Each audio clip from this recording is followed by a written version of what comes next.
السلام عليكم ورحمة الله وبركاته. أعوذ بالله من الشيطان الرجيم. بسم الله الرحمن الرحيم. الحمد لله رب العالمين. اللهم صل على سيدنا محمد وعلى آل سيدنا مولانا محمد. رب اشرح لي صدري ويسر لي أمري واحلل عقدة من لساني يفقهوا قولي. أعوذ بكلمات الله التامة من كل شيطان وهامة ومن كل عين لامة ولا حول ولا قوة إلا بالله العلي العظيم. ബഹുമാനരായ സഹോദരിമാരെ, പരിശുദ്ധ ഖുർആനിലെ 220 പേജാണ് ഇന്ന് നമുക്ക് റൈഹാൻ ഖുർആൻ ക്ലാസ്സിൽ പഠിക്കാനുള്ളത്. അള്ളാഹു നമ്മുടെ സംഗമം സ്വാലിഹായ അമലായി ഖബൂൽ ചെയ്യട്ടെ. നമ്മൾ ദുആ ചെയ്യാൻ കടപ്പെട്ട എല്ലാ ആളുകൾക്കും, പ്രത്യേകിച്ച് നമ്മുടെ മാതാപിതാക്കൾ, ഉസ്താദുമാർ, മുഫസ്സിറുകൾ, പണ്ഡിതന്മാർ, ഈ ക്ലാസ് കേൾക്കുന്നവർ, പിന്നീട് റെഫർ ചെയ്യുന്നവർ, എല്ലാവർക്കും അള്ളാഹു തആല രണ്ട് ലോകത്തും ഖൈർ പ്രദാനം ചെയ്യട്ടെ. ആമീൻ യാ റബ്ബൽ ആലമീൻ. നമ്മൾ ആദ്യമായി 222 പേജിൻ്റെ പാരായണമാണ് നിർവഹിക്കുന്നത്. 220 പേജിൻ്റെ പാരായണമാണ് നിർവഹിക്കുന്നത്. അഊദു ബില്ലാഹി മിനശ് ശൈത്വാനിർ റജീം. ബിസ്മില്ലാഹിർ റഹ്മാനിർ റഹീം. ഫലൗലാ കാനത് ഖർയത്തുൻ ആമനത് ഫനഫഅഹാ ഈമാനുഹാ ഇല്ലാ ഖൗമ യൂനുസ ലമ്മാ ആമനൂ كشفنا عنهم عذاب الخزي في الحياة الدنيا ومتعناهم إلى حين ولو شاء ربك لآمن من في الأرض كلهم جميعا أفأنت تكره الناس حتى يكونوا مؤمنين وما كان لنفس أن تؤمن إلا بإذن الله ويجعل الرجس على الذين لا يعقلون قل انظروا ماذا في السماوات والأرض وما تغني الآيات والنذر عن قوم لا يؤمنون فهل ينتظرون إلا مثل أيام الذين خلوا من قبلهم قل فانتظروا إني معكم من المنتظرين ثم ننجي رسلنا والذين آمنوا كذلك حقا علينا ننجي المؤمنين قل يا أيها الناس إن كنتم في شك من ديني فلا أعبد الذين تعبدون من دون الله ولكن أعبد الله الذي يتوفاكم وأمرت أن أكون من المؤمنين وأن أقم وجهك للدين حنيفا ولا تكونن من المشركين ولا تدع من دون الله ما لا ينفعك ولا يضرك فإن فعلت فإنك إذا من الظالمين صدق الله العلي العظيم. സൂറത്ത് യൂനുസിലെ 98 മുതൽ 106 വരെയുള്ള 9 ആയത്തുകളാണ് നമ്മൾ ഓതി വെച്ചത്. 11ാമത്തെ ജുസ്ഇൽ 220 പേജ്. പല അമ്പിയാക്കളുടെയും അവരുടെ സമുദായങ്ങളുടെയും ചരിത്രങ്ങൾ കഴിഞ്ഞ പേജുകളിൽ നമ്മൾ പഠിച്ചിരുന്നു. ആ സമുദായങ്ങളെല്ലാം അവരവരുടെ പ്രവാചകന്മാരെ നിഷേധിച്ചു. അത് കാരണം അള്ളാഹു അവരെ ശിക്ഷിച്ചു. അത്തരം സംഭവങ്ങൾ പലതും നമ്മൾ പറഞ്ഞു കഴിഞ്ഞു. അള്ളാഹു തആല നമുക്ക് വിവരിച്ചു തന്നു കഴിഞ്ഞു. വിശ്വസിക്കാത്ത ആളുകൾക്ക് വന്നേക്കാവുന്ന പൊതുവായ ശിക്ഷയെക്കുറിച്ച് അമ്പിയാക്കൾ എല്ലാവരും താക്കീത് ചെയ്തിരുന്നു. പക്ഷേ അതുകൊണ്ടൊന്നും അവർ വിശ്വസിച്ചില്ല. ശിക്ഷ കൺമുമ്പിൽ എത്തുമ്പോൾ അവർ വിശ്വസിക്കാൻ തയ്യാറാവുകയും ചെയ്യും. പക്ഷേ വിശ്വസിച്ചതുകൊണ്ട് എന്തു പ്രയോജനമാണ്? നേരത്തെ തന്നെ വിശ്വസിക്കുകയും അങ്ങനെ ആ വിശ്വാസം അവർക്ക് പ്രയോജനപ്പെടുന്നതാക്കുകയും ചെയ്തുകൂടെ? എന്നാൽ അവർക്ക് ആ ശിക്ഷകൾക്ക് വിധേയരാവാതെ കഴിയാമായിരുന്നു. അതേസമയം ഇതിൽ നിന്ന് വ്യത്യസ്തമായ നിലപാടെടുത്ത ഒരു ജനതയുണ്ട്, മഹാനായ യൂനുസ് നബി അലൈഹി സ്വലാമിൻ്റെ ജനത. അവർ ഈ പറഞ്ഞ മറ്റു സമുദായങ്ങളെ പോലെയല്ല. അവർ ആദ്യം സത്യം നിഷേധിച്ചു, ശരി തന്നെ. പക്ഷേ പിന്നീട് കാര്യങ്ങൾ ബോധ്യപ്പെട്ടപ്പോൾ സത്യവിശ്വാസം സ്വീകരിക്കുകയും ചെയ്തു. അതുകൊണ്ട് തന്നെ അള്ളാഹു തആല അവരെ ശിക്ഷയിൽ നിന്ന് രക്ഷപ്പെടുത്തുകയും ചെയ്തു. അവരോട് താക്കീത് ചെയ്ത ശിക്ഷ വരുന്നതിന് മുമ്പ് തന്നെ യൂനുസ് നബി അലൈഹി സ്വലാമിൻ്റെ ഖൗം വിശ്വസിച്ചു. അങ്ങനെ അവർ ശിക്ഷയിൽ നിന്ന് ഒഴിവാകുകയും ചെയ്തു. കുറേ കാലം കൂടെ സുഖമായി ജീവിക്കുകയും ചെയ്തു. ആ സംഭവമാണ് ഇനിയുള്ള ആയത്തിൽ അല്ലാഹു തആല പറയുന്നത്. മക്കയിലെ മുശ്രിക്കുകളടക്കം എല്ലാവരും പാഠം പഠിക്കുന്നതിന് വേണ്ടി ചരിത്രത്തിൻ്റെ രണ്ടു വശവും ഖുർആൻ എടുത്തു കാട്ടുകയാണ്. അള്ളാഹുവിനനുസരിക്കുന്നവരെ അവൻ രക്ഷിക്കും, ധിക്കരിക്കുന്നവരെ അവൻ ശിക്ഷിക്കും. അതാണ് ചരിത്രത്തിൻ്റെ പാഠം.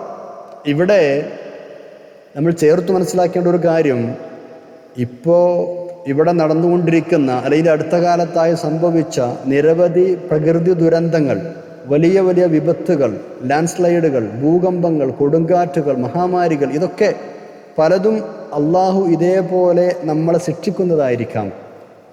നമ്മളുടെ വേണ്ടാത്തരങ്ങളും പേക്കൂത്തുകളും ആർഭാടവും ധൂർത്തുമൊക്കെ അവസാനിപ്പിച്ച് അള്ളാഹുവിലേക്ക് മടങ്ങാൻ വേണ്ടി അള്ളാഹു തആല ചെറിയ ചെറിയ ഡോസുകൾ തരുന്നതായിരിക്കാം. പക്ഷേ അതൊന്നും ശിക്ഷകളാണ് എന്നുപോലും മനസ്സിലാക്കാൻ നമ്മൾ തയ്യാറല്ല. അങ്ങനെ ചിന്തിക്കാൻ പോലും നമ്മൾ തയ്യാറല്ല. ആപത്തുകൾ ഉണ്ടാകുമ്പോൾ, പ്രയാസങ്ങൾ ഉണ്ടാകുമ്പോൾ മറ്റെന്തൊക്കെയോ പേരുകൾ പറഞ്ഞ് മറ്റെന്തൊക്കെയോ വകുപ്പുകളിലാണ് അതിനെ ചേർക്കുക. ഇതും അള്ളാഹുവിൻ്റെ നടപടിക്രമങ്ങളുടെ ഭാഗമാണ് എന്ന് മനസ്സിലാക്കിയാൽ നമ്മൾക്ക് രക്ഷപ്പെടാം. നോക്കാം 98-ാമത്തെ ആയത്ത്. ബിസ്മില്ലാഹിർ റഹ്മാനിർ റഹീം. ഫലൗലാ കാനത് ഖറിയത്തുൻ ആമനത് ഫനഫഅഹാ ഈമാനുഹാ ഇല്ലാ ഖൗമ യൂനുസ ലമ്മാ ആമനൂ كشفنا عنهم عذاب الخزي في الحياة الدنيا ومتعناهم إلى حين فلولا كانت قرية.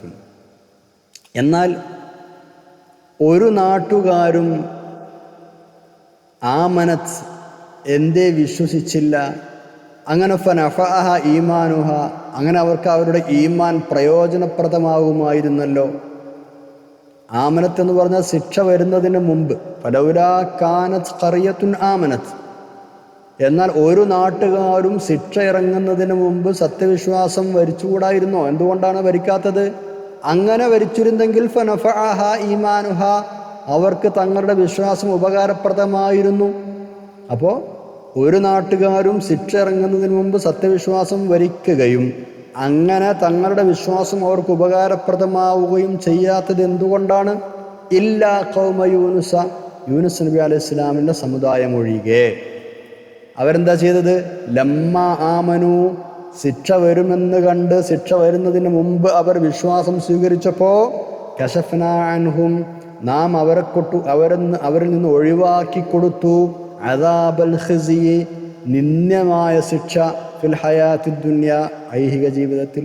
അപ്പോൾ അവർ ശിക്ഷ വരുന്നതിന് മുമ്പേ ശിക്ഷ വരുമെന്ന് പേടിച്ച് വിശ്വാസം സ്വീകരിച്ചപ്പോൾ ഈ ഇഹലോകത്തെ ഹീന ശിക്ഷ അവരിൽ നിന്ന് നാം ഒഴിവാക്കി കൊടുത്തു. കശ്ഫന എന്ന് പറഞ്ഞാൽ ഒഴിവാക്കി കൊടുത്തു, നീക്കി കൊടുത്തു. മത്തഅനാഹും, അവർക്ക് നാം ജീവിക്കാൻ വേണ്ടിയുള്ള സുഖവിഭവങ്ങൾ നൽകുകയും ചെയ്തു. ഇലാഹീൻ, ഒരു പരിധി വരെ, അല്ലെങ്കിൽ ഒരു അവധി വരെ.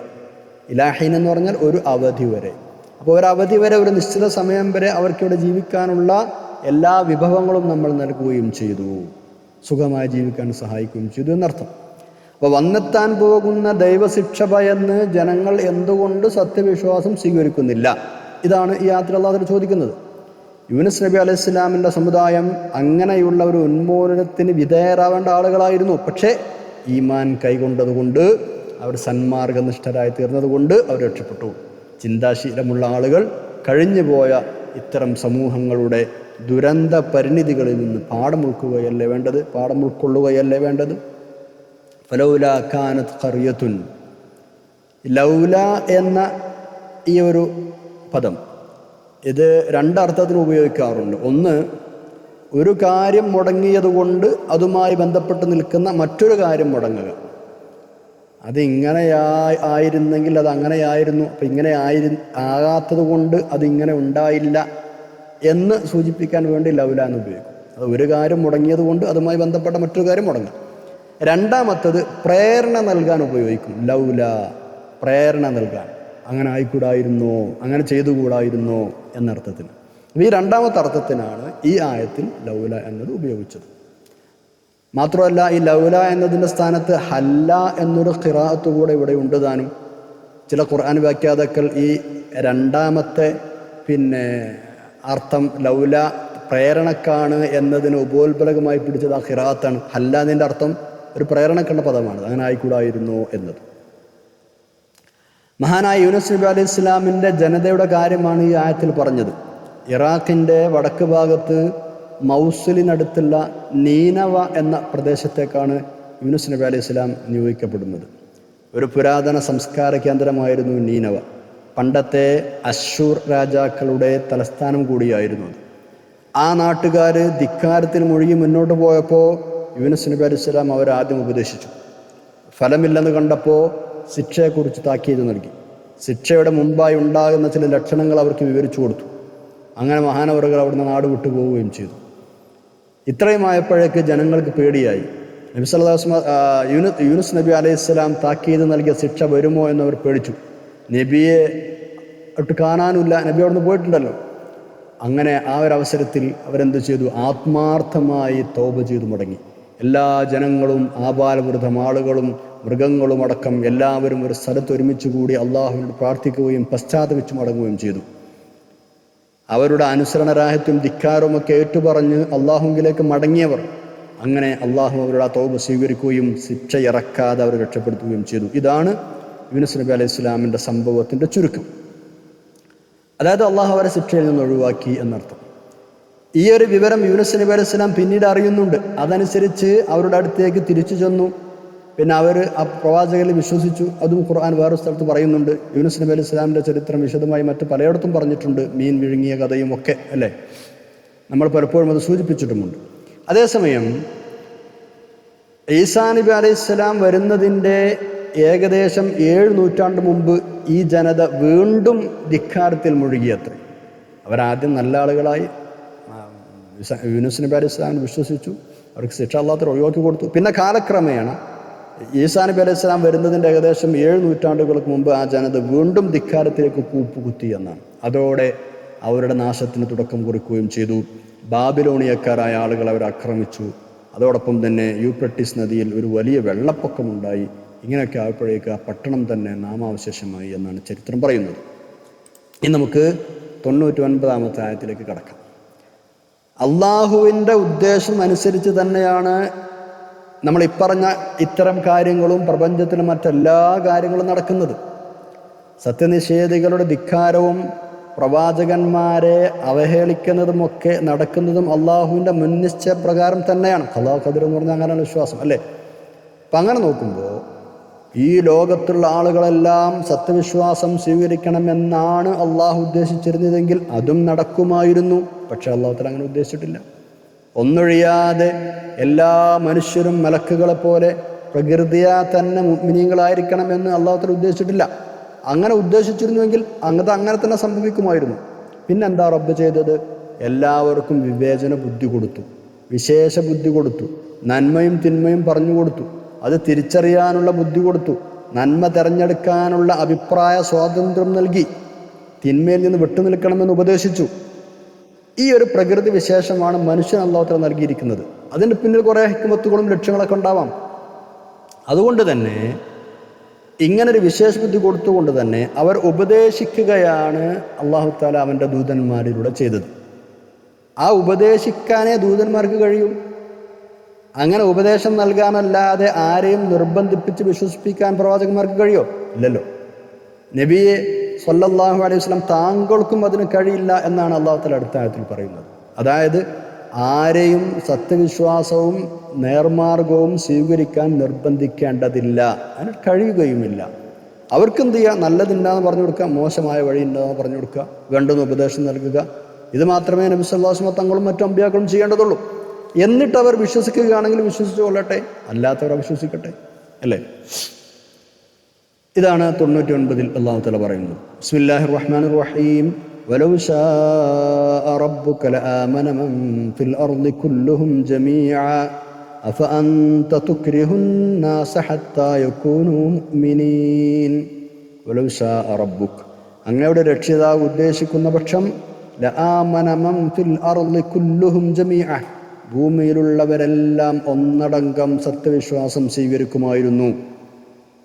ലആമന മൻ ഫിൽ അർളി, ഭൂമിയിലുള്ളവരൊക്കെ സത്യവിശ്വാസം സ്വീകരിക്കുമായിരുന്നു. കുല്ലുഹും, അവരെല്ലാവരും, ജമീഅൻ, ഒന്നടങ്കം. അഫ അൻത തുക്രിഹുൻ നാസ, എന്നിട്ടും അങ്ങ് നിർബന്ധിക്കുകയാണോ ജനങ്ങളെ ഹത്തായക്കൂന മുഅ്മിനീൻ അവർ വിശ്വസിക്കാൻ വേണ്ടി? അത് ചെയ്യണ്ട, അതിൻ്റെ ആവശ്യമില്ല. അപ്പം അൻത തുക്രിഹുന്നാസ ഹത്താ യകൂനു മുഅ്മിനീൻ, എന്നിട്ടും വിശ്വസിക്കുവാനായി ആളുകളെ താങ്കൾ നിർബന്ധിക്കുകയാണോ? വേണ്ടതില്ല എന്നർത്ഥം. 100-ാമത്തെ ആയത്തിലേക്ക് നമ്മൾ കടക്കുന്നു. നല്ലത് തിരഞ്ഞെടുക്കാനുള്ള ബുദ്ധിയും സ്വാതന്ത്ര്യവും മനുഷ്യനും നൽകി എന്ന് പറഞ്ഞല്ലോ. എങ്കിൽ തന്നെയും അവൻ്റെ വിശ്വാസം സാക്ഷാത്കൃതമാവണമെങ്കിൽ അള്ളാഹുവിൻ്റെ ഉദ്ദേശവും അനുമതിയും കൂടി അതിന് നിർബന്ധമായും വേണം. അതില്ലാത്ത പക്ഷം മനുഷ്യൻ്റെ അറിവും കഴിവും കൊണ്ട് മാത്രം ഒന്നും നടക്കൂല. അത് ഈമാനും അങ്ങനെ തന്നെയാണ്. എന്ന് വെച്ച് ഒരു വ്യവസ്ഥയൊന്നും കൂടാതെ ചിലരെ അള്ളാഹു തആല അങ്ങ് നല്ലവരാക്കി വിശ്വാസികളാക്കി, ചിലരെ മോശക്കാരാക്കി അവിശ്വാസികളാക്കി, അങ്ങനെയൊന്നുമല്ല അള്ളാഹു തആല ചെയ്യുന്നത്. വിവേചന ബുദ്ധി ഉപയോഗപ്പെടുത്തി കാര്യം ഗ്രഹിക്കാത്തവരെ അവൻ മോശക്കാരാക്കും, അല്ലാത്തവരെ അവൻ സന്മാർഗത്തിൽ ചേർക്കുകയും ചെയ്യും. അപ്പോൾ പന്ത് നമ്മളെ കോർട്ടിൽ തന്നെയാണ്. നമ്മളാണ് ആക്ഷൻ എടുക്കേണ്ടതെന്നർത്ഥം. നമ്മളാണ് നല്ലതും ചീത്തയും തിരഞ്ഞെടുക്കേണ്ടതെന്നർത്ഥം. അള്ളാഹു പറഞ്ഞു തന്നിട്ടുണ്ട് കാര്യങ്ങൾ പ്രവാചകന്മാരിൽ. കാര്യങ്ങളെല്ലാം ചിന്തിച്ച് മനസ്സിലാക്കുന്ന ആളുകൾ സത്യവിശ്വാസികളാകും. അവർക്ക് ആ ഈമാനിൻ്റെ മഹത്തായ പ്രതിഫലം നൽകുന്നത് പോലെ ചിന്തിച്ച് മനസ്സിലാക്കാത്ത ആളുകൾക്ക് അവിശ്വാസത്തിൻ്റെ മലിനതയും, അതായത് അതിൻ്റെ ശിക്ഷയും നൽകും. അതാണ് 100-ൽ പറയുന്നത്. ബിസ്മില്ലാഹിർ റഹ്മാനിർ റഹീം. അമാ കാന ലിനഫ്സിൻ അൻ തുഅ്മിന ഇല്ലാ ബിഇദ്നില്ലാഹ് വയജ്അലുർ റിജ്സ അലല്ലദീന ലാ യഅഖിലൂൻ. അമാ കാന ലിനഫ്സിൻ, ഒരു വ്യക്തിക്കും ആവുകയില്ല, അൻ തുഅ്മിന വിശ്വസിക്കാൻ, സത്യവിശ്വാസിയാവാൻ, ഇല്ലാ ബിഇദ്നില്ലാഹി അള്ളാഹുവിൻ്റെ വിധിയനുസരിച്ചല്ലാതെ സത്യവിശ്വാസിയാകാൻ ഒരു വ്യക്തിക്കും ആവുകയില്ല. എന്ന് പറഞ്ഞാൽ അവൻ മുഅ്മിനായ ആളുടെ ഭാഗത്തു നിന്ന് അത് ചിന്തിച്ച് സത്യം മനസ്സിലാക്കാനൊക്കെ ഉള്ള ത്വരയും ആഗ്രഹവും ഉണ്ടാകുമ്പോൾ അള്ളാഹു തആല അതിലേക്ക് അവൻ എത്തിച്ചു കൊടുക്കും. അതില്ലാത്ത ആളുകളെ പിന്നെ പറഞ്ഞിട്ട് കാര്യമില്ലല്ലോ. അതാണ് അടുത്ത ഭാഗം. വയജ്അലുർ റിജ്സ അലല്ലദീന ലാ യഅഖിലൂൻ. കാര്യങ്ങൾ ചിന്തിച്ചു ഗ്രഹിക്കാനാവാത്ത ആളുകൾ, അവരിൽ നിഷേധത്തിൻ്റെ മാലിന്യം അള്ളാഹു തആല നിക്ഷേപിക്കും.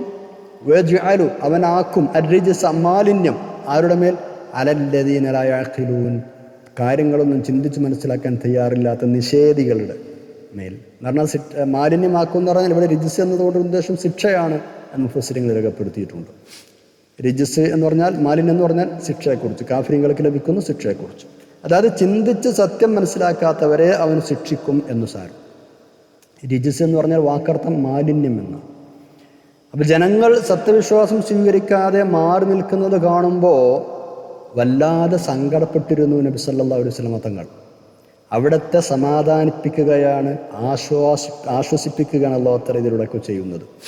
മഹാനായ ഇമാം ഇബ്നു അബ്ബാസ് റളിയല്ലാഹു അൻഹു റഈസുൽ മുഫസ്സിരീൻ അദ്ദേഹം പറയുന്നുണ്ട്, മുഴുവൻ മനുഷ്യരും സത്യവിശ്വാസികളാകണമെന്നായിരുന്നു നബി സല്ലല്ലാഹു അലൈഹി വസല്ലം തങ്ങളുടെ തീവ്രമായ ആഗ്രഹം. പക്ഷേ അള്ളാഹുവിൻ്റെ പണ്ടേയുള്ള അറിവിൽ വിജയികളായ ആളുകൾ സത്യവിശ്വാസം സ്വീകരിക്കുകയും പരാജിതരായ ആളുകൾ സത്യനിഷേധികളാവുകയാണ് ചെയ്യുക എന്ന് നബി സല്ലല്ലാഹു അലൈഹി വസല്ലം തങ്ങൾ അള്ളാഹു തആല അറിയിക്കുകയാണ് ഇവിടെ. അപ്പോൾ വസ്തുത ഇതായിരിക്കെ മുഴുവൻ ആളുകളെയും സത്യത്തിൻ്റെ പന്താവിലേക്ക് ഒരിക്കലും അങ്ങേക്ക് ചേർക്കാനാവില്ല. നിർബന്ധിച്ച് വിശ്വസിപ്പിക്കുക എന്നൊരു പ്രക്രിയയെ അള്ളാഹുവിൻ്റെ ദീനിൽ ഇല്ല. ഇതും ഇവിടെ അള്ളാഹു തആല സ്പഷ്ടമായി പറയുകയാണ്. ഇനി 101-ാമത്തെ ആയത്തിലേക്ക് നമ്മൾ കടക്കും. അള്ളാഹുവിൻ്റെ ഏകത്വത്തിനും അതിമഹത്തായ ശക്തിക്കും തെളിവായി ആകാശഭൂമികളിൽ അവൻ സൃഷ്ടിച്ചു വെച്ച അനേകം ദൃഷ്ടാന്തങ്ങളിലേക്ക് ശ്രദ്ധ ക്ഷണിക്കുകയാണ് ഇനി അള്ളാഹു തആല ചെയ്യുന്നത്. അങ്ങനെ അവനെ മനസ്സിലാക്കാനും അവനെ വിശ്വസിക്കാനും ആഹ്വാനം ചെയ്യുകയാണ്.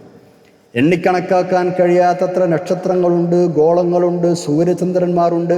അതിൻ്റെയൊക്കെ സഞ്ചാരങ്ങളും ഗതിവിഗതികളും, അതിൻ്റെ സഞ്ചാര പദങ്ങൾ, അതേപോലെ തന്നെ പ്രകാശങ്ങൾ, അതിൻ്റെ പ്രസരണങ്ങൾ, രാപ്പകലുകൾ, അവയുടെ ഏറ്റക്കുറച്ചിലുകൾ, മേഘങ്ങൾ, മഴ, വെയിൽ, വായു, അനന്തമായ വിശാലമായി പരന്നു കിടക്കുന്ന അന്തരീക്ഷം, പ്രപഞ്ചം, ഇങ്ങനെ പലതും ആകാശലോകത്തുണ്ട്. അതേപോലെ തന്നെ ഭൂമിയുടെ ഉപരിതലത്തിലോ കണക്കില്ലാത്ത അത്ര സസ്യവർഗങ്ങളുണ്ട്, ഉൽപ്പന്നങ്ങളുണ്ട്, ധാതു ലവണങ്ങളുണ്ട്, ഫലങ്ങളുണ്ട്, പൂക്കളുണ്ട്, ധാന്യങ്ങളുണ്ട്. അതേപോലെ സമുദ്രങ്ങളുണ്ട്, മലകളുണ്ട്, മൈതാനങ്ങളുണ്ട്, കാടുകളുണ്ട്, മരുഭൂമികളുണ്ട്, നദികളുണ്ട്, തടാകങ്ങളുണ്ട്. ഇങ്ങനെ പലതും ഭൂമിയിലുമുണ്ട്. ഇങ്ങനെ മുകളിലും താഴെയുമായി സ്ഥിതി ചെയ്യുന്ന കോടിക്കണക്കിലുള്ള ദൃഷ്ടാന്തങ്ങളെയും അനുഗ്രഹങ്ങളെയും കുറിച്ച് കുറച്ചെങ്കിലും ബുദ്ധി കൊടുത്ത് ചിന്തിക്കുന്ന ആളുകൾക്കെല്ലാം അള്ളാഹുവിൻ്റെ മഹത്വവും അവൻ്റെ ഏകത്വവും ശരിക്ക് ബോധ്യപ്പെടും. അതുകൊണ്ട് തന്നെ അത്തരം ദൃഷ്ടാന്തങ്ങളെപ്പറ്റി ചിന്തിച്ചു നോക്കുവാൻ അള്ളാഹു തആല നമ്മളെ ആഹ്വാനം ചെയ്യുകയാണ്. അതേസമയം എന്തു കണ്ടാലും വിശ്വസിക്കാത്ത ആൾക്കാർക്ക് ഏത് ദൃഷ്ടാന്തങ്ങളോ ഏത് താക്കീതുകളോ കൊടുത്തിട്ട് എന്താ കാര്യം? അതൊന്നും ഫലപ്പെടില്ല എന്നും അള്ളാഹു തആല പറയുന്നുണ്ട്. അപ്പോൾ ഇതെല്ലാം നിഷ്പക്ഷമായി സത്യസന്ധമായി ചിന്തിക്കുന്ന വിലയിരുത്തുന്ന ആളുകൾക്ക് തീർച്ചയായും അള്ളാഹുവിനെ കുറിച്ച് മനസ്സിലാക്കാതെ ഇരിക്കില്ല, അങ്ങനെ അവർ വിശ്വാസികളാകാതെ ഇരിക്കുകയും ഇല്ല. നോക്കൂ 101-ാമത്തെ ആയത്ത്. ബിസ്മില്ലാഹിർ റഹ്മാനിർ റഹീം. ഖുൽ ഇൻദുറൂ മാദാ ഫിസ് സമാവാതി വൽ അർദ് വമാ തുഗ്നിൽ ആയാതു വൻ-നുദുറു അൻ ഖൗമിൻ ലാ യുഅ്മിനൂൻ. ഖുൽ, നബി അങ്ങ് പറയുക, ഉൻദുറൂ, നിങ്ങൾ സൂക്ഷിച്ചു നോക്കൂ, നിങ്ങൾ ചിന്തിച്ചു നോക്കൂ, മാദാ ഫിസ് സമാവാതി വൽ അർദി, ഭുവനവാനങ്ങളിൽ എന്തെല്ലാമാണുള്ളത് എന്ന്, ആകാശങ്ങളിലും ഭൂമിയിലും എന്തൊക്കെയാണുള്ളത് എന്ന് നിങ്ങൾ ചിന്തിച്ചു നോക്കൂ. എന്തൊക്കെയാണുള്ളതെന്ന് പറഞ്ഞാൽ എന്തൊക്കെ ദൃഷ്ടാന്തങ്ങളാണുള്ളത് എന്ന് നിങ്ങൾ ചിന്തിച്ചു നോക്കൂ. ഇത് ചിന്തിക്കുന്ന ആളുകൾക്ക് ഇതൊക്കെ ദൃഷ്ടാന്തങ്ങളാണ്. ഇതൊന്നും ശ്രദ്ധിക്കാത്ത ആൾക്കാരുണ്ട്, അവർക്ക് പറഞ്ഞിട്ട് എന്താ കാര്യം? അതാണ് അടുത്ത ഭാഗത്ത്. വമാ തുഗ്നിൽ ആയാതു വൻ-നുദുറു അൻ ഖൗമിൻ ലാ യുഅ്മിനൂൻ. വമാ തുഗ്നി, എന്തു നേട്ടമുണ്ടാക്കാനാണ്, അൽ ആയാത്തു ദൃഷ്ടാന്തങ്ങൾ, വൻ-നുദുറു താക്കീതുകൾ, ആർക്ക്? അൻ ഖൗമിൻ ലാ യുഅ്മിനൂൻ, വിശ്വസിക്കാത്ത ജനപദങ്ങൾക്ക്. വിശ്വസിക്കാത്ത ഖൗമിന് കുറേ നുദുർ മുന്നറിയിപ്പ് കൊടുത്തിട്ട്, കുറേ ആയാത്തുകൾ കൊടുത്തിട്ട് എന്തു നേട്ടമുണ്ടാക്കാനാണ് എന്നാണ്. ഒരു പ്രയോജനമില്ല എന്നർത്ഥം. വമാ തുഗ്നി, പ്രയോജനപ്പെടുകയില്ല, അല്ലെങ്കിൽ എന്തു നേട്ടമുണ്ടാക്കാനാണ്. ചിന്തിക്കുന്ന ആളുകൾക്കല്ല നമുക്ക് ഉപകാരം ഉണ്ടാവുള്ളൂ. ആകട്ടെ, 102, 103 നോക്കൂ. ഇതുവരെ സ്വീകരിച്ചു പോകുന്ന നിലപാടുകൾ പുനഃപരിശോധിക്കാതെ അള്ളാഹുവിൻ്റെ ദൃഷ്ടാന്തങ്ങളെ താക്കീതുകളെ അവഗണിക്കാൻ തന്നെയാണ് മക്ക മുശ്രിക്കുകൾ അടക്കമുള്ള അവിശ്വാസികളുടെ ഭാവമെങ്കിൽ കഴിഞ്ഞുപോയ സമുദായങ്ങൾക്കുണ്ടായ ശിക്ഷാനുഭവങ്ങൾ തന്നെയായിരിക്കും ഇവർക്കുണ്ടാകാൻ പോകുന്നത്. അല്ലാതെ മറ്റൊന്നും ഇവർക്ക് പ്രതീക്ഷിക്കാനില്ല. ആ പൂർവികന്മാർക്കുണ്ടായ അനുഭവം തന്നെയാണോ ഈ മക്കക്കാരും കാത്തുകൊണ്ടിരിക്കുന്നത്? ഇതാണ് ഇനി അല്ലാഹു തആല ചോദിക്കുന്നത്. അത് കാത്തിരിക്കാനാണ് അവരുടെ ഭാവമെങ്കിൽ ആയിക്കോട്ടെ, അവരങ്ങനെ കാത്തിരുന്നു കൊള്ളട്ടെ, അതിൻ്റെ ഫലം കാണാലോ. സംഭവിക്കുന്നത് എന്താണെന്ന് ഇരുകൂട്ടരും കാത്തിരുന്നു കാണുക. കുറച്ചെങ്കിലും തൻ്റെ ഇടവും സത്യം മനസ്സിലാക്കണമെന്ന താല്പര്യം ഉണ്ടായിരുന്നെങ്കിൽ ഇവർ ഇത്രമാത്രം കടുത്ത ധിക്കാരികളാകുമോ? ഇല്ലല്ലോ. അള്ളാഹുവിൻ്റെ ശിക്ഷകൾക്ക് വിധേയരായ സമൂഹങ്ങളുടെ ചരിത്രം അവർക്കറിയാം, മക്കയിലെ മുസ്ലിങ്ങൾക്കറിയാം. അത്തരം പല നാടുകളിലൂടെയും സഞ്ചരിക്കുന്ന ആളുകളാണവർ. മറ്റു പലതരം ദൃഷ്ടാന്തങ്ങളും സ്വന്തം കണ്ണുകൊണ്ട് കാണാൻ അവസരം ലഭിച്ചവരാണവർ. ചന്ദ്രൻ പിളർന്നതുപോലെയുള്ള പല ദൃഷ്ടാന്തങ്ങളും കണ്ണുകൊണ്ട് കണ്ടവരാണവർ. ചുരുക്കത്തിൽ അതൊന്നും ആലോചിച്ച് സത്യം മനസ്സിലാക്കാൻ തയ്യാറായിട്ടില്ലെങ്കിൽ മുൻഗാമികളുടെ അനുഭവം തന്നെ ഇവരും അനുഭവിക്കേണ്ടി വരും. ഒരു കാര്യം തീർച്ചയാണ്, ശിക്ഷ വരുമ്പോൾ അല്ലാഹു തആല അവൻ്റെ ദൂതന്മാരെയും ആ ദൂതന്മാരിൽ വിശ്വസിച്ച സത്യവിശ്വാസികളെയും രക്ഷപ്പെടുത്തും. അവരവൻ സഹായിക്കുകയും ചെയ്യുന്ന അല്ലാഹു തആല ബാധ്യതയായി ഏറ്റെടുത്ത വിഷയമാണ്. അതവൻ നിറവേറ്റാതിരിക്കില്ല. ഇതാണ് 102-ഉം 103-ലും. ബിസ്മില്ലാഹിർ റഹ്മാനിർ റഹീം. ഫഹൽ യൻതളിറൂന ഇല്ലാ മിസ്ല അയ്യാമിൽ ലദീന ഖലൗ മിൻ ഖബ്ലിഹിം ഖുൽ ഫൻതളിറൂ ഇന്നി മഅകും മിനൽ മുൻതളിരീൻ ثم ننجي رسلنا والذين آمنوا كذلك حقا علينا ننجي المؤمنين. ഫഹൽ യൻതളിറൂന, അവർ കാത്തിരിക്കുന്നുണ്ടോ? ഇല്ലാ മിസ്ല അയ്യാമിൽ ലദീന ഖലൗ മിൻ ഖബ്ലിഹിം, അവർക്ക് മുമ്പ് കഴിഞ്ഞു പോയവരുടെ ശിക്ഷാ ദിവസങ്ങൾ പോലെയുള്ള ദിവസങ്ങളല്ലാതെ മറ്റെന്തെങ്കിലും എന്ന് പറഞ്ഞാൽ മറ്റു വല്ല ശിക്ഷകളും അവർ കാത്തിരിക്കുന്നുണ്ടോ? അല്ലാത്ത ചോദ്യമാണ്. ഫഹൽ യൻതളിറൂന, മക്കയിലെ മുശ്രിക്കുകൾ കാത്തിരിക്കുകയാണോ? ഇല്ലാ മിസ്ല അയ്യാമിൽ ലദീന ഖലൗ മിൻ ഖബ്ലിഹിം, അവരുടെ മുമ്പ് കഴിഞ്ഞു പോയ ആളുകൾക്കുണ്ടായ ശിക്ഷാ ദിവസങ്ങൾ പോലെയുള്ള ദിവസങ്ങളല്ലാതെ, എന്നാൽ അത്തരം ശിക്ഷകളല്ലാതെ മറ്റു വല്ലതും ഇവർ കാത്തിരിക്കുന്നുണ്ടോ? അങ്ങനെയാണെങ്കിൽ നബി അങ്ങ് പറഞ്ഞേക്കൂ, ഫൻതളിറൂ, നിങ്ങൾ കാത്തിരുന്നോളൂ, ഇന്നി മഅകും മിനൽ മുൻതളിരീൻ, ഞാനും നിങ്ങളോടൊപ്പം കാത്തിരിക്കുന്ന ആളാണ്. എന്താ സംഭവിക്കുക നമുക്ക് കാണാലോ. ഇന്നി മഅകും മിനൽ മുൻതളിരീൻ, ഞാനും നിങ്ങളോടൊപ്പം കാത്തിരിക്കുക തന്നെയാണ്. എന്നിട്ട് അല്ലാഹു തആല പറ, അങ്ങനെ ശിക്ഷ വരുമ്പോഴോ സുമ്മ, എന്നിട്ട് പിന്നീട് നുനജ്ജി, നമ്മൾ രക്ഷപ്പെടുത്തും റുസുലന, നമ്മുടെ ദൂതന്മാരെ, പിന്നാരെയും വല്ലദീന ആമനു, സത്യവിശ്വാസികളെയും, കദാലിക ഹഖ്ഖൻ അലൈനാ നുൻജിൽ മുഅ്മിനീൻ. അപ്രകാരം സത്യവിശ്വാസികളെ രക്ഷിക്കുക എന്നത് നമ്മുടെ ബാധ്യതയാണ്. ഹഖ്ഖൻ അലൈനാ, നമ്മുടെ ബാധ്യതയായിട്ട്. നുൻജിൽ മുഅ്മിനീൻ, മുഅ്മിനീങ്ങൾ നമ്മൾ രക്ഷിക്കും. ചരിത്രം അതിന് സാക്ഷിയല്ലേ? പലരെയും അല്ലാഹു തആല രക്ഷപ്പെടുത്തിയില്ലേ? നമ്രൂദ് ഇബ്രാഹിം നബി അലൈഹി ഇസ്ലാമിനെതിരെ പ്രവർത്തിച്ച ആളാണ്. നമ്രൂദിനെ നശിപ്പിച്ചു, ഇബ്രാഹിം നബി അലൈഹി ഇസ്ലാം രക്ഷപ്പെടുത്തി. ഫറോവ മൂസാ നബി അലൈഹി ഇസ്ലാമിനെ തിരിഞ്ഞ ആളാണ്. മൂസാ നബി അലൈഹി ഇസ്ലാം ഖൗമിനെ രക്ഷപ്പെടുത്തി. ഫറോവയെ മുക്കിക്കൊന്നു. അതേപോലെ ജൂത തീവ്രവാദികളൊക്കെ ഈസാ നബി അലൈഹി ഇസ്ലാമിനെ വല്ലാതെ ബുദ്ധിമുട്ടിച്ച ആളുകളാണ്. അല്ലാഹു തആല അവരെ ശിക്ഷിച്ചു. ഈസാ നബി അലൈഹി ഇസ്ലാമിനെ രക്ഷിച്ചു. മുഹമ്മദ് നബി അലൈഹി ഇസ്ലാം സ്വല്ലല്ലാഹു അലൈഹി വസല്ലം മക്ക മുശ്രിക്കുകൾ ഒരുപാട് ബുദ്ധിമുട്ടിച്ചവരാണ്. മക്ക മുശ്രിക്കുകളെ പല വിധേനയും അല്ലാഹു തആല ശിക്ഷ നൽകി. ബദറിലടക്കം നബി സല്ലല്ലാഹു അലൈഹി വസല്ലം തങ്ങൾക്ക് അന്തിമ വിജയം നൽകി, മക്കം ഫത്ഹ് നൽകി, അവിടുത്തെയും സത്യവിശ്വാസികളെയും രക്ഷപ്പെടുത്തുകയും ചെയ്തു, അവർക്ക് ഇസ്സത്ത് നൽകുകയും ചെയ്തു. ഇത് ചരിത്രത്തിൽ ഉണ്ടായ സംഗതിയാണ്. അപ്പോൾ എല്ലാ സത്യവിശ്വാസികളെയും അല്ലാഹു രക്ഷപ്പെടുത്തും. പ്രവാചകന്മാരെ ധിക്കരിച്ചവരെ ശിക്ഷിക്കുകയും ചെയ്തു. ഇതൊരു സുന്നത്താണ്, നടപടിക്രമമാണ്. ഇതെന്താണ് മക്കയിലെ മുശ്രിക്കുകളാ നിങ്ങൾ ചിന്തിക്കാത്തത്, മനസ്സിലാക്കാത്തത്? ഇതാണ് അല്ലാഹു തആല ചോദിക്കുന്നത്. ഫഹൽ യൻതളിറൂന ഇല്ലാ മിസ്ല അയ്യാമിൽ ലദീന ഖലൂ മിൻ ഖബ്ലിഹിം. ഈ ആയത്ത് നമ്മൾ ഇന്നത്തെ കോണ്ടെക്സ്റ്റിലും ശരിക്കും ചിന്തിച്ച് മനസ്സിലാക്കണം. നമ്മളെ സംബന്ധിച്ചും വളരെ ഫിറ്റാണ് ഈ ആയത്തുകൾ. നമ്മുടെ സമുദായം ഇന്ന് പല തരത്തിലുള്ള, അല്ലെങ്കിൽ ഇന്നത്തെ ലോകം പലതരത്തിലുള്ള ശിക്ഷകൾ പല രൂപത്തിലും അനുഭവിച്ചു കൊണ്ടിരിക്കുന്നുണ്ട്. അതൊന്നും ശിക്ഷയാണെന്ന് പോലും മനസ്സിലാക്കാനോ സമ്മതിക്കാനോ നമ്മൾ തയ്യാറാകുന്നില്ല എന്നതാണ് വാസ്തവം. ക്ലാസിൻ്റെ തുടക്കത്തിൽ പറഞ്ഞതുപോലെ ഒരുപാട് പ്രകൃതി ദുരന്തങ്ങൾ, മഹാമാരികൾ, അസുഖങ്ങൾ, പ്രയാസങ്ങൾ, ഇതൊന്നും റബ്ബിൻ്റെ ശിക്ഷയാണെന്ന് മനസ്സിലാക്കാതെ വീണ്ടും തെറ്റുകളിൽ മുഴുകി, വീണ്ടും പലിശയിൽ മുഴുകി, വീണ്ടും ഹറാമുകൾ ചെയ്തു കൂട്ടി, ദൂർത്തിലും ആർഭാടത്തിലും മുഴുകി, പ്രത്യേകിച്ച് നമ്മുടെ ഖൗം അങ്ങനെ മുന്നോട്ട് പോകുമ്പോൾ തീർച്ചയായിട്ടും നമ്മളും മുൻകഴിഞ്ഞ ആളുകൾക്കുണ്ടായതുപോലെയുള്ള ശിക്ഷകൾ പേടിക്കേണ്ടത് തന്നെയാണ്. ഇതൊക്കെ നമ്മുടെ കയ്യിലിരിപ്പ് കൊണ്ട് തന്നെയാണ് ഇത്തരം പ്രകൃതി ദുരന്തങ്ങളും മറ്റൊക്കെ ഉണ്ടാകുന്നത്. യഥാർത്ഥ വിശ്വാസികൾക്കുണ്ടായിരിക്കേണ്ട പല ഗുണങ്ങളും നമുക്കില്ലാതെ പോയി. നമ്മൾ ദീനിൽ നിന്നും അകന്നു മാറി. അള്ളാഹുവിൻ്റെയും റസൂലിൻ്റെയും സല്ലല്ലാഹു അലൈഹി വസല്ലം നിർദ്ദേശങ്ങൾ കാറ്റിൽ പറത്തി നാട്ടു നടപ്പുകൾക്കും മാമൂലുകൾക്കും പിന്നാലെ പോയി നമ്മൾ എല്ലാം അവഗണിച്ചു കളഞ്ഞു, ദീനിൻ്റെയും ശരീഅത്തിൻ്റെയും വിധികൾ. ഇതുകൊണ്ടൊക്കെ തന്നെയാണ് നമ്മൾ പിറകോട്ട് പോയതും. ശരിയായ മുഅ്മിനീങ്ങളായി ജീവിക്കുകയാണെങ്കിൽ നമ്മളെ വെല്ലാനോ നമ്മളെ തകർക്കാനോ നമ്മളെ ശക്തി ശേഷിപ്പിക്കാനോ ആർക്കും കഴിയില്ല. നമ്മൾ തന്നെ പരസ്പരം അടികൂടുകയായി. അള്ളാഹു നല്ല ബുദ്ധി നൽകട്ടെ. ആമീൻ യാ റബ്ബൽ ആലമീൻ. ഇന്ന് നമ്മൾ 104, 105 ആയത്തുകളിലേക്ക് കടക്കുകയാണ്. മുശ്രിക്കുകളോട് അല്ലാഹു തആല അറുത്ത് മുറിച്ച് ഒരു മറുപടി പറയാൻ നബി സല്ലല്ലാഹു അലൈഹി വസല്ലം തങ്ങളോട് കൽപ്പിക്കുകയാണ്. ഇനി അതായത്, ഞാൻ സ്വീകരിക്കുന്ന ദീനിൽ എൻ്റെ മതത്തെപ്പറ്റി നിങ്ങൾക്ക് ഇനിയും സംശയം മാറുന്നില്ല എങ്കിൽ നിങ്ങൾക്ക് തോന്നിയതുപോലെയുള്ള നിലപാടെടുത്തേക്കൂ. പക്ഷേ ഞാൻ ശിർക്കിലേക്ക് ഒരു തരിയെങ്കിലും ചായും എന്ന് നിങ്ങൾ കരുതേണ്ട. എന്നോട് അല്ലാഹു തആല കൽപ്പിച്ചതിന് എതിര് പ്രവർത്തിക്കും എന്ന് നിങ്ങൾ കരുതുകയേ വേണ്ട. അങ്ങനത്തെ പ്രശ്നമേ ഉദിക്കൂല. ഞാൻ അല്ലാഹു പറഞ്ഞതുപോലെ ചെയ്യുകയുള്ളൂ. എന്താണ് എൻ്റെ മതത്തിൻ്റെ കാതൽ, എൻ്റെ ദീനിൻ്റെ കാതലായ വശം എന്താണ്? സർവ്വചരാചരങ്ങളെയും സൃഷ്ടിച്ച് നിയന്ത്രിച്ച് പരിപാലിച്ചു കൊണ്ടിരിക്കുന്ന അള്ളാഹുവിനെ ആരാധിക്കുക. ഇതാണ് ഈ ദീനിൻ്റെ കാതൽ. നിങ്ങൾ ഇലാഹുകളാക്കി വെച്ച, നിങ്ങൾ ഇബാദത്ത് ചെയ്യുന്ന വസ്തുക്കളെ ഞാൻ ആരാധിക്കൂല.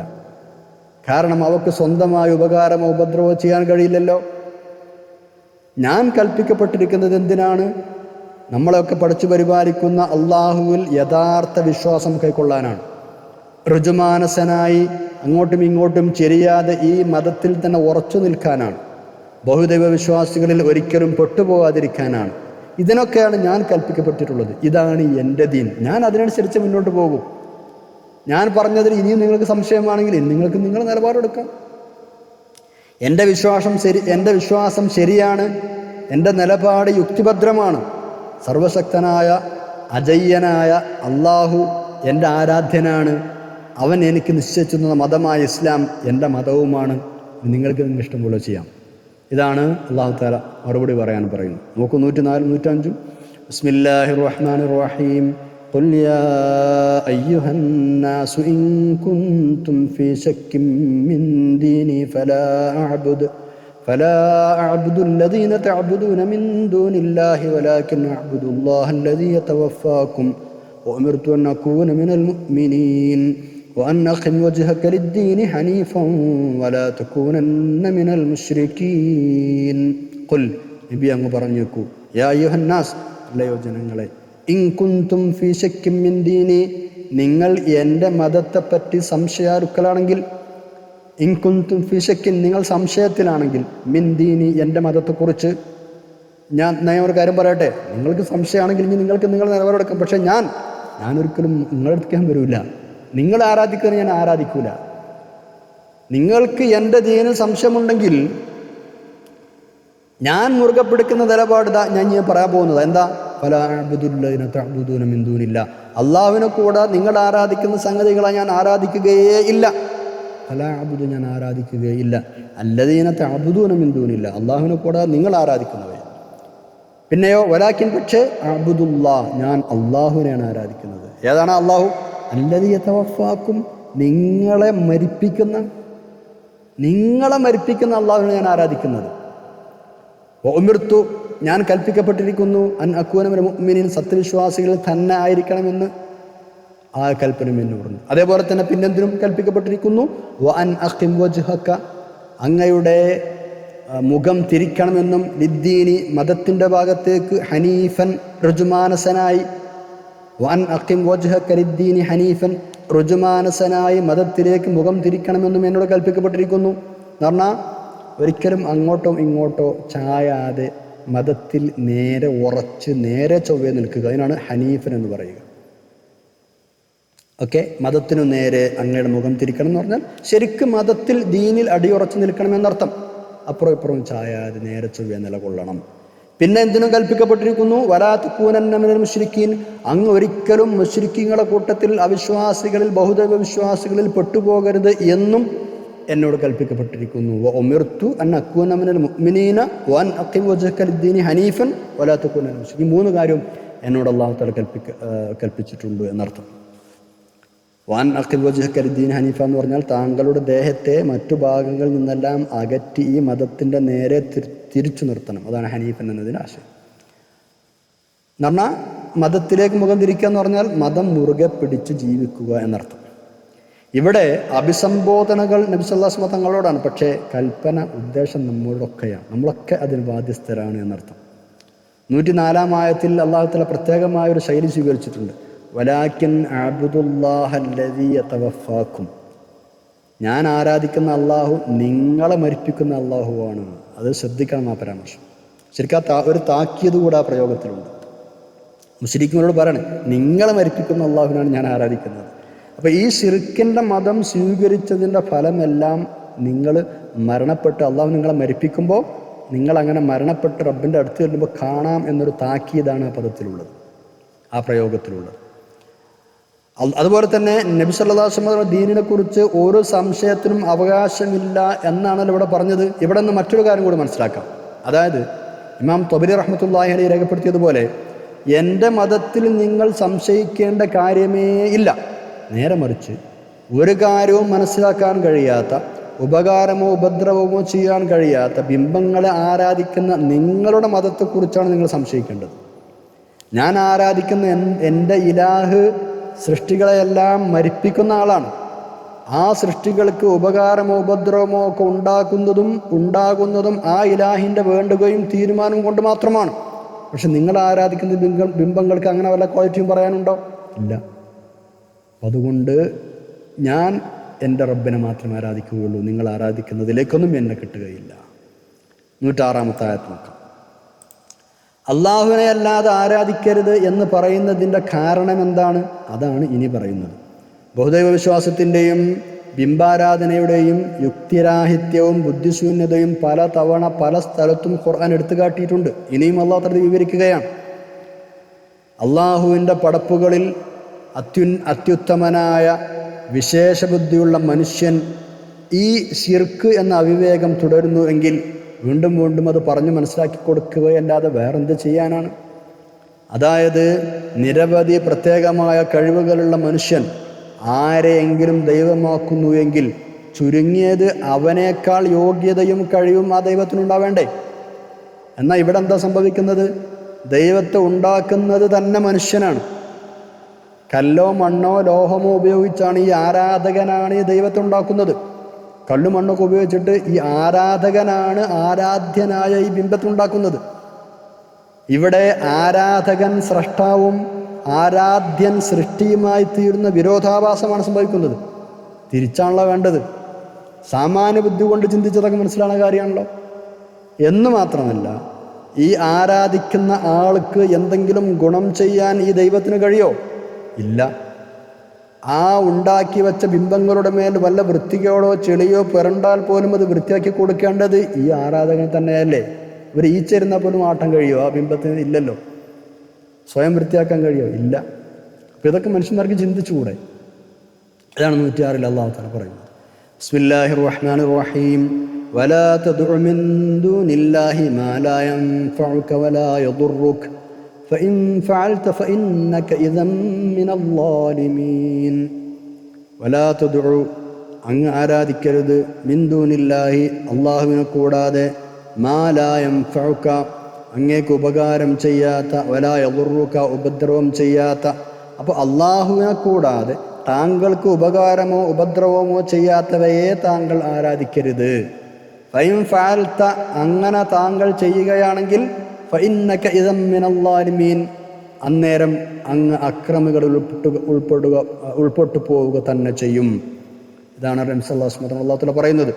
ഇത് മക്കയിലെ മുശ്രിക്കീങ്ങളോട് കാര്യങ്ങൾ പറഞ്ഞ് മനസ്സിലാക്കി ബോധ്യപ്പെടുത്തി കൊടുക്കുകയാണ്. അടുത്ത പേജിലും ഇത് സംബന്ധമായി ചില കാര്യങ്ങൾ തന്നെയാണ് പറയുന്നത്. ഇൻഷാ അല്ലാഹ് നമുക്ക് അവിടെ പഠിക്കാം. ഇത്രയുമാണ് ഇന്നത്തെ ക്ലാസ്സിൽ നമുക്ക് പഠിക്കാനുള്ളത്. ഇൻഷാ അല്ലാഹ് നമുക്ക് ദുആ ചെയ്ത് പിരിയാം. അൽഹംദുലില്ലാഹി അൽഹംദുലില്ലാഹി അൽഹംദുലില്ലാഹി റബ്ബിൽ ആലമീൻ. അല്ലാഹുമ്മ സ്വല്ലി അലാ സയ്യിദിനാ മുഹമ്മദിൻ വഅലാ ആലി സയ്യിദിനാ മൗലാനാ മുഹമ്മദ്. അല്ലാഹു ഞങ്ങൾ പറഞ്ഞതും കേട്ടതും പഠിച്ചതും എല്ലാം സ്വാലിഹായ അമലായി ഖബൂൽ ചെയ്യണേ തമ്പുരാനെ. ഞങ്ങൾ ആഖിറത്തിലേക്ക് വരവ് വെക്കണേ അല്ലാഹ്. ഞങ്ങളെ തെറ്റുകളെല്ലാം പുറത്തു മാപ്പാക്കി തരണേ തമ്പുരാനെ. ദീർഘായുസ്സുള്ള ആഫിയത്ത് ഞങ്ങൾക്ക് എല്ലാവർക്കും നൽകണേ അല്ലാഹ്. ഇഖ്ലാസോടുകൂടെ നിൻ്റെ ദീനിനും ഇൽമിനും ഖുർആനും ഖിദ്മത്തുള്ള തൗഫീഖ് നൽകണേ തമ്പുരാനെ. ദുആ കൊണ്ട് വസിയത്ത് ചെയ്ത ഒരുപാട് ആളുകളുണ്ട്. എല്ലാവർക്കും ഖൈറും സലാമത്തും നൽകണം റബ്ബേ. രോഗികൾക്ക് ശിഫ നൽകണം തമ്പുരാനെ. മാതാപിതാക്കൾക്ക് പുറത്തു കൊടുക്കണം അല്ലാഹ്. ഉസ്താദുമാർക്ക് പുറത്തു കൊടുക്കണം റഹ്മാൻ. ഞങ്ങൾ ക്ലാസ് എടുക്കാൻ റെഫർ ചെയ്യുന്ന മഹാന്മാരായ മുഫസ്സിറുകൾ പണ്ഡിതന്മാർക്ക് അർഹമായ പ്രതിഫലം നൽകണം തമ്പുരാനെ. اللهم اجعل جمعنا هذا جمعا مرحوما وتفرقنا من بعده تفرقا معصوما ولا تجعل اللهم فينا ولا منا ولا معنا شقيا ولا مطرودا ولا محروما. ربنا آتنا في الدنيا حسنة وفي الآخرة حسنة وقنا عذاب النار. ربنا تقبل منا إنك أنت السميع العليم وتب علينا إنك أنت التواب الرحيم. آمين برحمتك يا أرحم الراحمين. وصلى الله تعالى وسلم على خير خلقه سيدنا محمد وعلى آله وصحبه أجمعين. سبحان ربك رب العزة عما يصفون وسلام على المرسلين الحمد لله رب العالمين. السلام عليكم ورحمة الله وبركاته.